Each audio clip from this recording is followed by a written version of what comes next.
without further ado, let's jump right into it. 125, probably the toughest avenue here, because this is truly a roulette situation. And Jeff, we've always framed it that way at 125 for Braeden Davis. I don't want to say that he has the most difficult path, if you will, but he is the lowest seed. Everybody's sixth or better in the seeding for these Penn State wrestlers. Braeden Davis happens to be the lowest at sixth, but this is a tough 125 weight class, but I will not count out Braeden Davis just because of that. Just when you think someone like Spencer Lee is a lock, Matt Ramos, who is the top number 1 seed, pinned him in the semifinals a year ago. Then you have Drake Ayala, you have Eric Barnett, Patrick McKee, and Caleb Smith, someone who we saw recently defeat Braeden Davis. So this is a loaded 125 weight class, and that's not even to neglect anybody else that here. Ohio State's Brendan McCrone, Michael D'Agostino, who Braeden Davis did in fact beat, right? So this is a really, really good 125 weight class, and will certainly carry over into NCAAs.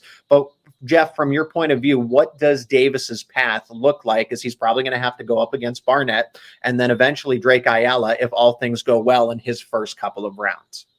Yeah, so 125 to me, both in the Big Ten and nationally, Zach, is the most difficult to project what's going to happen. Yeah. I mean, I do think Matt Ramos is rightly number 1, and I think he is the guy to beat.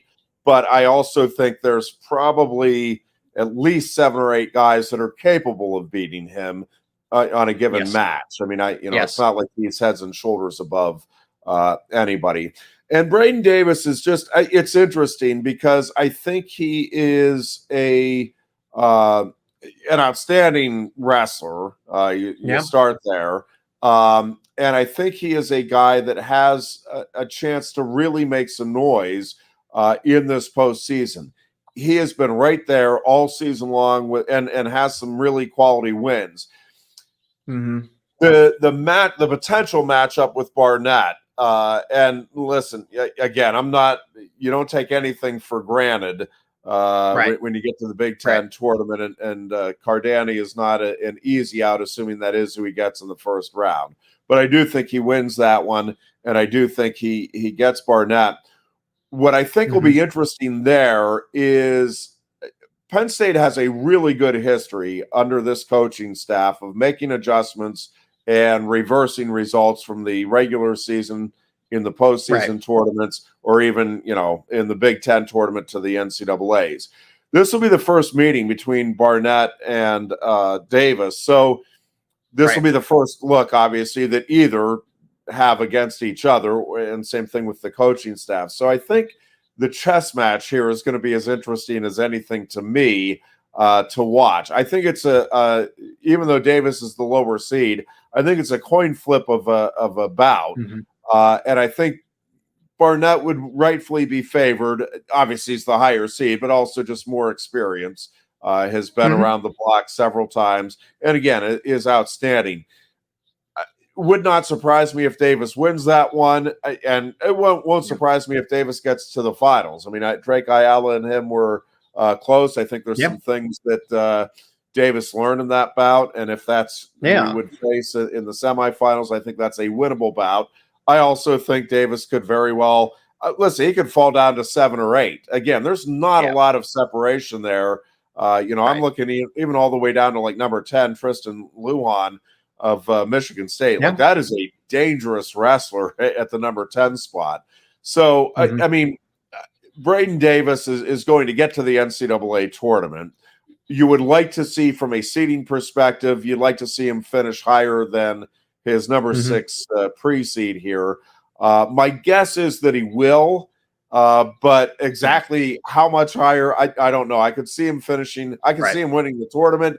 I could see him finishing 5th. I'll be not shocked, but I'll be a little surprised if he doesn't finish in the top 5 and at least finish, a spot higher than his seed.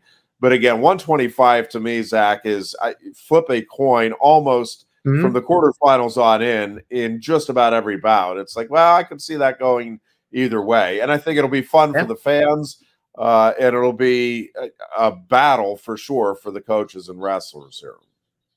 I mean, truly at 125, I would say anybody in the top 8, if I'm going to abstain from being a little too generous, but anybody from the top 8 could seriously win this weight class. I think Ramos, even though Ramos has done some incredible things, he's been vulnerable. Ayala has been vulnerable, right? Any of these wrestlers have just shown some weak points where on any given Saturday, right? Any given weekend, you can get a victory from a wrestler that isn't exactly expected in this case. Well, and again, I would go all the way down to Lujan in terms of guys that I think have a chance to All-American at the NCAA tournament a couple of weeks later. Like this is just, again, there is just not a lot separating these guys. And so from Braeden Davis's standpoint, right, like what I think he's got to bank on is, I'm still fresh, right? I think these guys have done a great job of keeping him mentally and physically ready to go here in the postseason. Right. And I think if you're Braeden Davis, you just have to trust, listen, these guys being the coaching staff, they know what they're doing. I'm going to listen to them, and I'm going to go out and let it fly. And I really think if he does that, he could be one of the surprises of the weekend.